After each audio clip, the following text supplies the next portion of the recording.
देखो ये क्वेश्चन है तुम्हारा, सही से समझ लो पहले एक बारी। वो कह रहे हैं दो तत्व हैं, दो तत्व के परमाणु भार समान है, परमाणु भार जो वो समान है, उनके परमाणु क्रमांक जो 39 और 40 है। परमाणु क्रमांक कितने हैं? 39 40 है। यदि पहले में न्यूट्रॉनों की संख्या इतनी है तो दूसरे में और उनके दोनों के सबके भार भी ज्ञात करने हैं, न्यूट्रॉनों की संख्या भी ज्ञात करनी है। दरअसल हम फिर वही उसी तरीके से मानेंगे कि एक तत्व जो है वो हमारा x है और दूसरा y है। इसमें उन्होंने जितने a इसका है इतना ही a इसका है, क्योंकि भार समान है दोनों के। अब उनके परमाणु क्रमांक दिए, z बराबर इसका दिया है 39, इसका z बराबर दिया है 40। इसमें न्यूट्रॉनों की संख्या भी दे दी, कितनी? 19। तो हमारे पास जब z का मान हो n का मान हो तो हम a का मान निकाल सकते हैं। इसमें इन्होंने a का मान भी पूछ लिया है और n का मान भी पूछा है, तो इसकी सहायता से निकाल देंगे। कैसे? इन दोनों को जोड़ेंगे ना तो a का मान बन जाएगा, जो a का मान इसका होगा वही इसका होगा। जब a का z का मिल जाएगा तो घटा के हम ये वाला मान भी निकाल देंगे। समझ गए? तो देखो हम क्या करेंगे इसके लिए, x में देखो x में a बराबर जो होता है वो z प्लस n होगा, इन दोनों का योगफल। 39 प्लस 19 कितना हो जाएगा?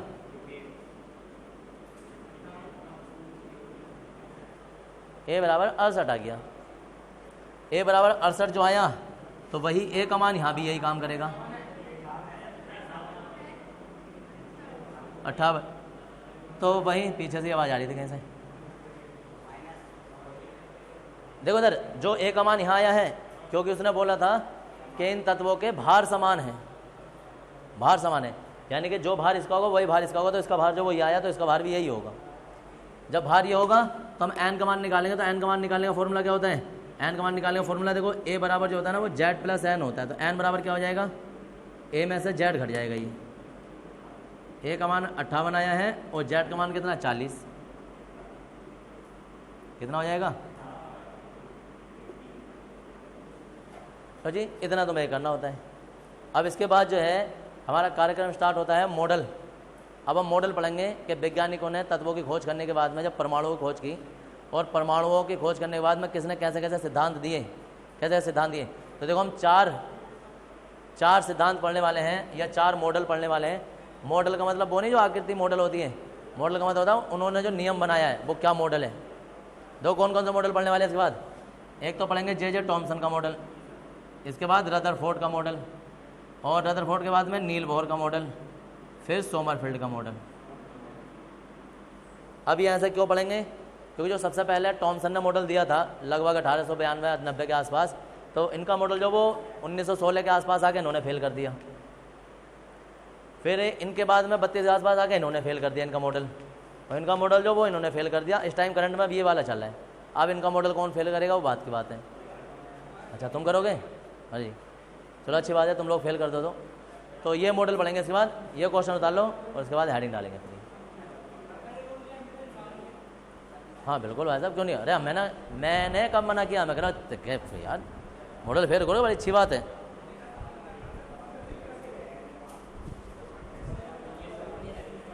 इंसान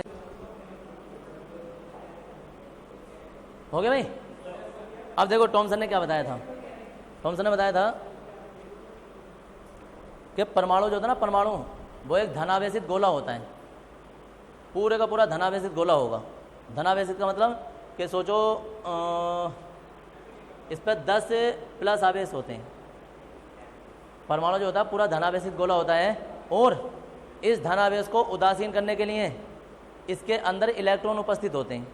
जितने धनावेश होंगे उतने इलेक्ट्रॉन होंगे। जो 10 प्लस है तो 10 माइनस अंदर उपस्थित होंगे, और इलेक्ट्रॉन इस प्रकार उपस्थित होते हैं जैसे तरबूज के अंदर बीज होते हैं। इसलिए इस मॉडल को, टॉमसन के परमाणु मॉडल को तरबूजी मॉडल भी कहते हैं। जैसे तरबूज के अंदर बीज होते हैं, ऐसा होते हैं कि जितने प्लस होंगे उतने प्लस को उदासीन करने के लिए इतने माइनस होंगे। इस प्रकार ये पूरे का पूरा गोला जो होता है ना उदासीन हो जाता है। जितने प्लस होते हैं इतने ही माइनस होते हैं, तो इस तरीके से परमाणु उदासीन हो जाता है। बस ये इतना ही बता पाए सर, इसके बाद ज़्यादा कुछ खास बता नहीं पाए। ये मॉडल जो था वो प्रयोगों के आधार पर नहीं था। नॉर्मली साइंस में क्या होता है, केमिस्ट्री में किसी में भी कोई भी चीज़ जब बताते हैं तो उसमें प्रयोग करते हैं। प्रयोग करके लोगों के सामने बताते हैं कि भाई देखो हमने ये चीज़ देखी और इसलिए ये प्रयोग किया।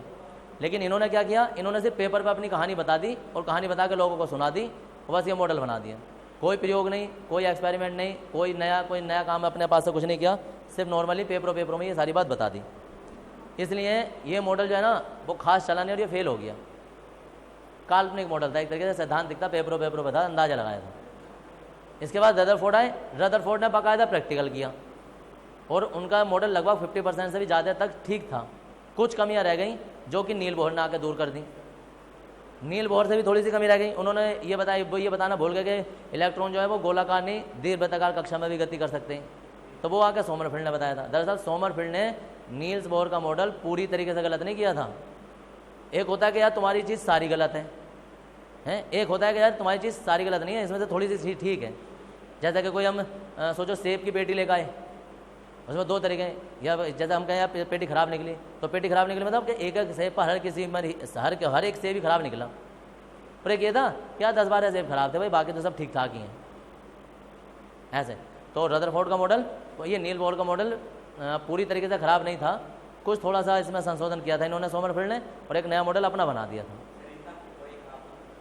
इनका भी 50% ठीक था, आधा मॉडल तो इन्हीं का यूज़ किया नील बोहर ने, फिर आधा अपना लगा दिया, और उसका 80% 90% नील बोहर मॉडल सही था, थोड़ी सी कमियां थी वो अभी रह गई। और सोमरफेल्ड के मॉडल में भी अभी भी कमियां हैं, वो भी अभी धीरे धीरे दूर हो जाएंगी। किसी न किसी कमी में कोई ना कोई कमी रह ही जाती है, तो ये सब कमियां चल रही हैं इसमें। ठीक है जी, चित्र बना लिया था। अब वही बात लिखने वाले हैं कि पूरा का पूरा परमाणु तरबूज की तरह होता है, और तरबूज में सुनो इधर, परमाणु में इलेक्ट्रॉन ऐसे उपस्थित होते हैं जैसे कि तरबूज के अंदर बीज होते हैं। इसलिए टॉमसन के मॉडल को तरबूजी मॉडल या वाटरमेलन, जो तरबूज को कहते हैं, वाटरमेलन मॉडल भी कहते हैं। तो लिखेंगे ये वाली बात। टॉमसन के अनुसार लिखेंगे, टॉमसन के अनुसार टॉमसन के अनुसार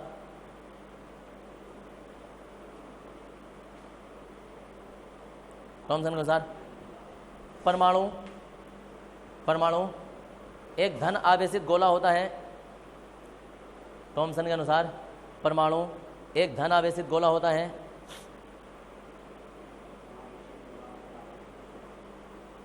एक धन आवेशित गोला होता है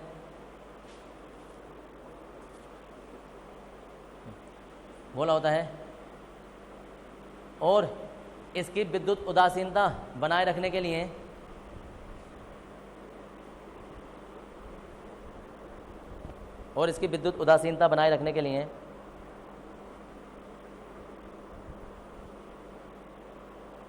इसमें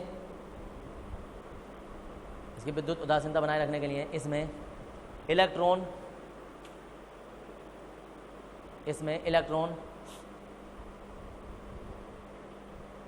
इस प्रकार उपस्थित होते हैं। इसमें इलेक्ट्रॉन इस प्रकार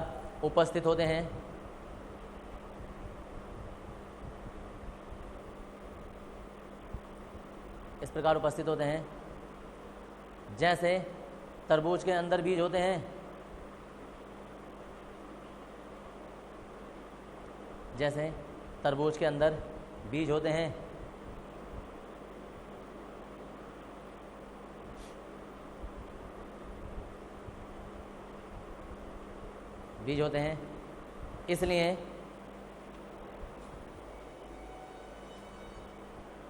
इसलिए इस मॉडल को तरबूजी मॉडल भी कहते हैं।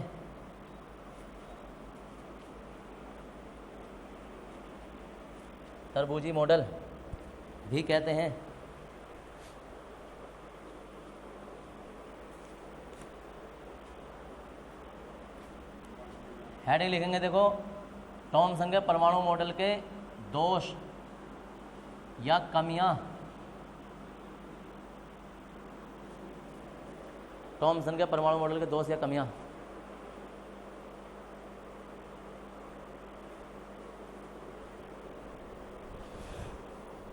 तो जी टॉमसन के मॉडल की कमियां हैं, हेडिंग डाल दो, हेडिंग टॉमसन के मॉडल की कमियां, ध्यान से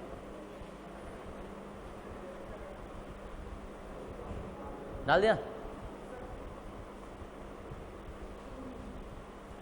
और उसमें डैश लगा देंगे, यह निम्नलिखित हैं, डैश लगा नीले पेन से लिखो, यह निम्नलिखित हैं, यह निम्नलिखित है।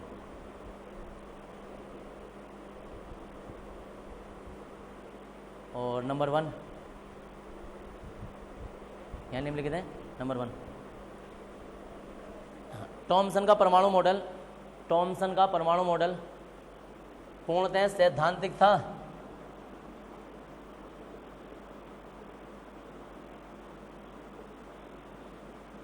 सैद्धांतिक था। सैद्धांतिक का मतलब होता है कि सिर्फ ये बातों बातों में बताया गया था, प्रयोग नहीं किया था इसमें। पूर्णतः सैद्धांतिक, सिद्धांतिक नहीं होता है, सैद्धांतिक होता है। सैद्धांतिक, पूर्णतः सैद्धांतिक था। हो गया। हाँ। नंबर नेक्स्ट, यह है मॉडल, यह है मॉडल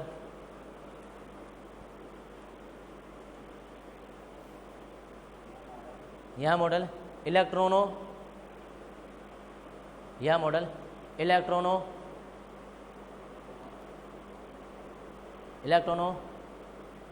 की कक्षाओं, इलेक्ट्रॉनों की कक्षाओं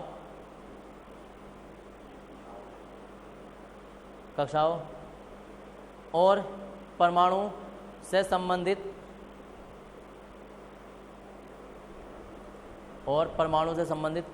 अन्य तथ्यों और परमाणु से संबंधित अन्य तथ्यों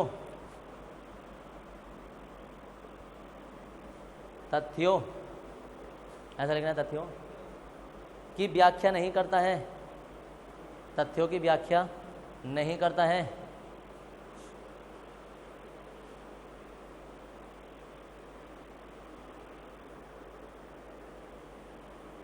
नहीं करता है। नंबर नेक्स्ट, व्याख्या नहीं करता है। यह सिद्धांत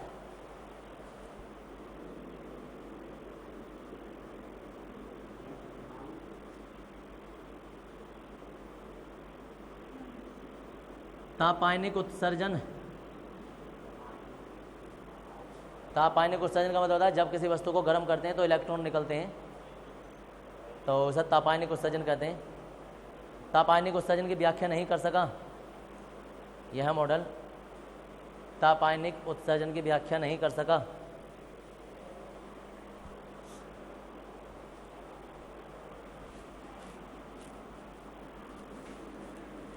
देखो इसके बाद आए वैज्ञानिक रदरफोर्ड। हाँ 3। ये तो पूरा सबसे बड़ी कमी तो इसकी यही होगी कि सैद्धांतिक था, तो ये सबसे बड़ी कमी है। सैद्धांतिक का मतलब है कि साइंस सैद्धांतिक वाली चीज़ों को नहीं मानती है, साइंस प्रायोगिक वाली चीज़ों को मानती है। तो अब तो ये जो भी चीज़ें बताएंगे अब तो ये सब सैद्धांतिक हो गए इनकी। अब देखो इधर, अब इसके बाद रदरफोर्ड का मॉडल आएगा, लेकिन अभी हेडिंग मत डालना, क्योंकि रदरफोर्ड के मॉडल से पहले हम रदरफोर्ड का प्रयोग करेंगे कि रदरफोर्ड ने प्रयोग क्या किया था, और प्रयोग करने के बाद में उसका निष्कर्ष क्या निकाले, और निष्कर्ष निकालने के बाद में तब उसने मॉडल दिया।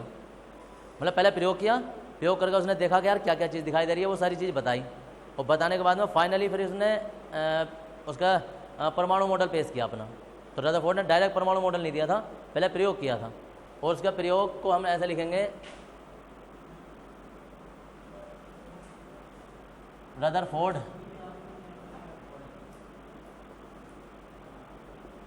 का अल्फा प्रकीर्णन प्रयोग।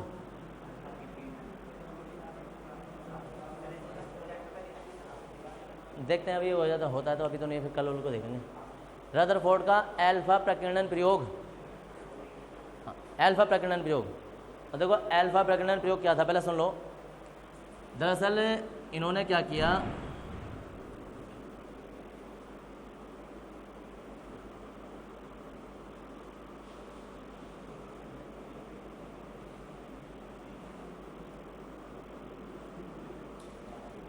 अंदर को ये रेडियो एक्टिव पदार्थ है। रेडियो एक्टिव पदार्थ के बारे में अभी विस्तार से पढ़ेंगे बाद में, इंटर में जाकर फुल तरीके से पढ़ते हैं, अभी थोड़ा बहुत ही बताते हैं। रेडियो एक्टिव पदार्थ तो मैं ऐसा समझना कि ऐसे पदार्थ जिनसे परमाणु बम बनाया जाता है या बड़े बड़े भयंकर बम बनाए जाते हैं, जैसे ना परमाणु हथियार, तो वो रेडियो एक्टिव पदार्थ से बनाए जाते हैं, पदार्थों से। उसका कारण ये होता है कि रेडियो एक्टिव पदार्थ से 3 प्रकार की किरणें निकलती हैं, अल्फा बीटा और गामा। अल्फा बीटा गामा किरणें तो इतनी वो कुछ होती नहीं है नुकसानदेह, लेकिन गामा किरणें जो होती हैं वो ऐसी भयंकर होती है कि किसी का पड़ जाए ना तो जला कर राख कर देंगी, राख भी नहीं छोड़ेंगी, और 30 सेंटीमीटर मोटी दीवार के पार भी निकल जाएंगे। अगर कोई व्यक्ति सोचेगा मैं दीवार के पार जाकर छिप जाऊँ तो भी नहीं बचेगा, वो मार ही देंगे उसे। तो जब परमाणु बम विस्फोट होता है तो आग से या उसकी ऊर्जा से या उसमें जो ब्लास्ट होता है उससे लोग बहुत कम मरते हैं। जो गामा किरणें निकलती हैं उनसे विकिरण से ज़्यादा मर जाते हैं। तो इसलिए ये जो रेडियो एक्टिव पदार्थ होता है ये बहुत मोटी दीवार के अंदर बंद करके, ये है वो दीवार, बंद करके तब प्रयोग किया जाता है। ये कंक्रीट की और ये सीमेंट वेमेंट वगैरह की बहुत मोटी दीवार बनाई जाती है, उसमें ही रखा होता है। अब इससे एल्फा किरणें निकाली जाती हैं। एल्फा किरणें ये निकल गई। हाँ, एल्फा किरणें जो हैं वो हमें किसी दो प्लेटों से ये प्लेटें होती हैं ताकि किरणें इधर को ना निकल जाएं, तो फंस के निकलेंगी उसमें से सीधी बिल्कुल। इसे कहते हैं अल्फा किरण पुंज। किरण पुंज का मतलब है लाखों करोड़ों किरणें एक साथ निकलनी है, जैसे लेज़र लाइट होती है वो। अब ये किरणें जो यहाँ से निकली, इन्होंने सोने की पिन्नी पर डाली है। सोने की पिन्नी होती है उस पर डाली, उसका भी अपना परमाणु होगा, उसके ऊपर पड़ी।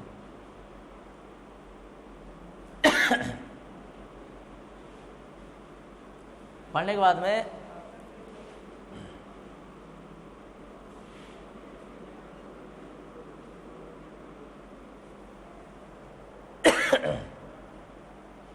किरणों का कुछ ऐसा हुआ।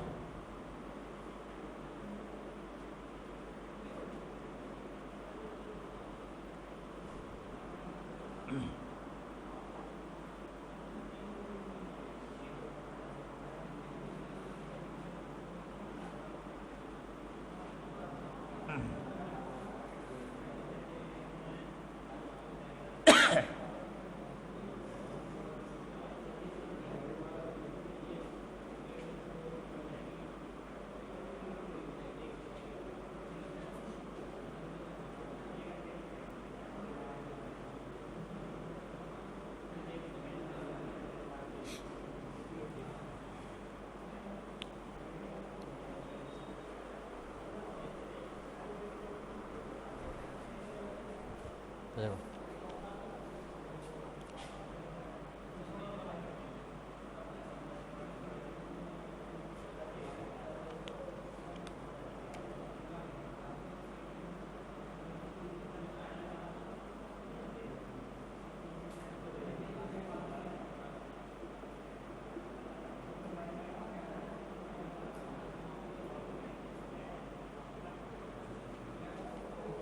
तो भाई ये चित्र बनाओगे, लेकिन उसकी हिंदी सुन लो कैसे लिखी जाती है।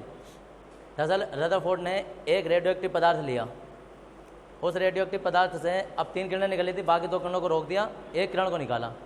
उस रेडियो एक्टिव पदार्थ से निकलने वाली एल्फा किरणों को एक स्वर्ण पत्र का मतलब सोने की पिन्नी पर डाला।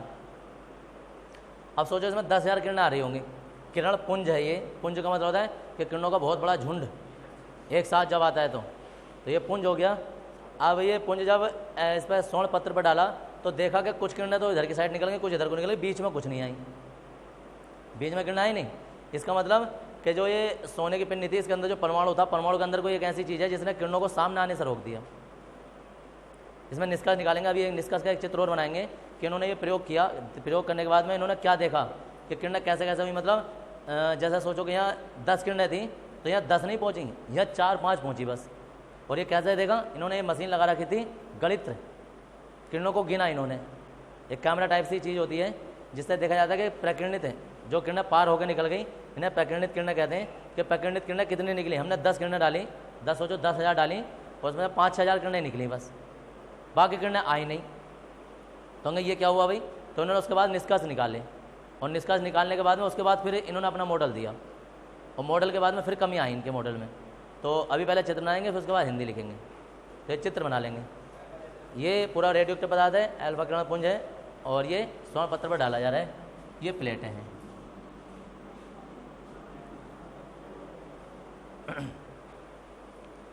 चित्र बनाओ बिल्कुल अच्छा।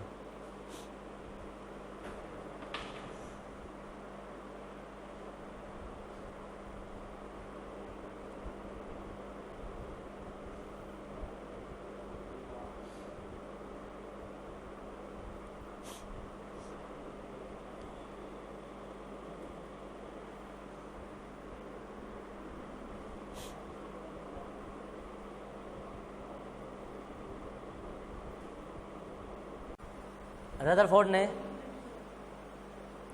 ने हाँ वही हेडिंग ऊपर वाला, रदरफोर्ड ने परमाणु मॉडल की व्याख्या करने के लिए एक प्रयोग किया। परमाणु मॉडल की व्याख्या करने के लिए एक प्रयोग किया। उन्होंने एक प्रयोग किया, उन्होंने एक रेडियोएक्टिव पदार्थ से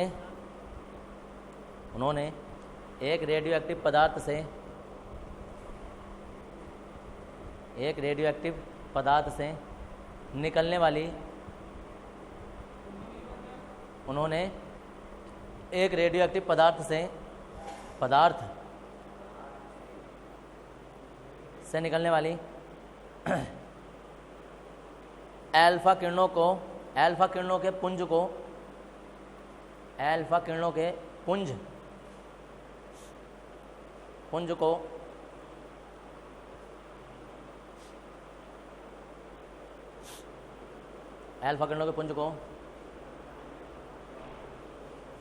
एक सोने की पिन्नी पर डाला, एक स्वर्ण पत्र लिख दो, स्वर्ण पत्र पर डाला। नमस्ते। डाला और प्रकीर्णित होने वाली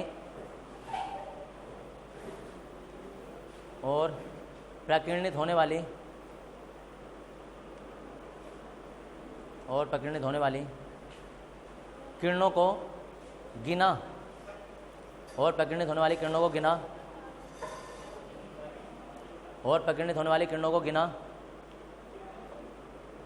गिना मतलब काउंट किया, गिना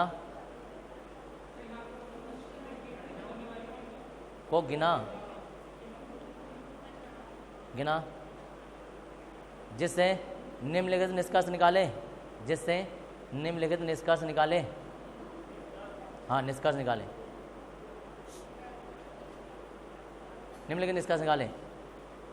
और देखो वो क्या थे, ये जो तुम्हें परमाणु दिखाई दे रहा है ना भाई, देखो ये जो तुम्हें परमाणु दिखाई दे रहा है, इसे अब हम जूम करके देखते हैं। सिर्फ इसे जूम करके देखेंगे तो ये देखो कैसे दिखाई देगा।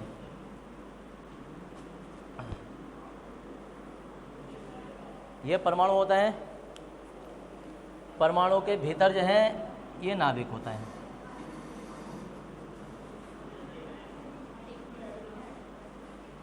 परमाणु के भीतर नाभिक होता है।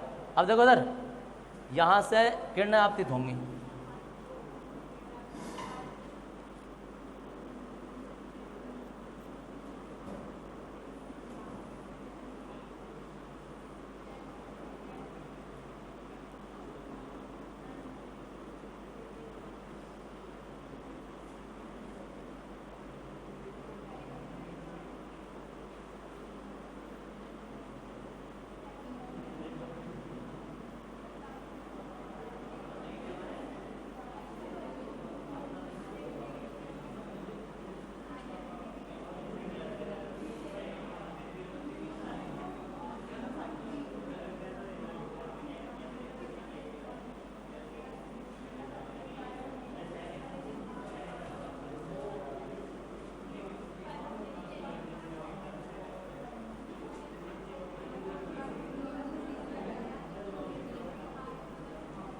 देखो इधर ये थी किरणें।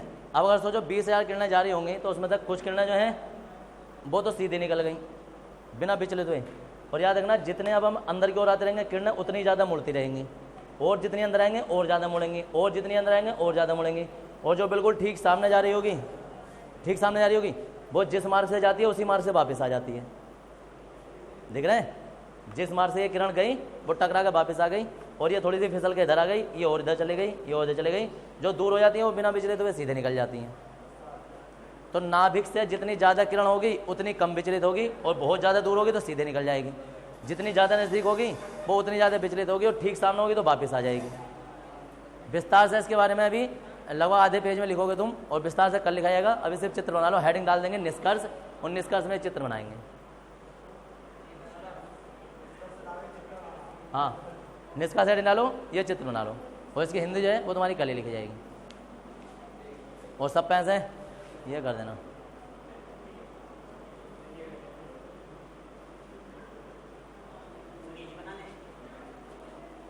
कहीं बना लो, निष्कर्ष से पहले लिख देना, चित्र बाद बना लो, चित्र पहले बना लो, निष्कर्ष बाद में लिख देना, कैसे करना।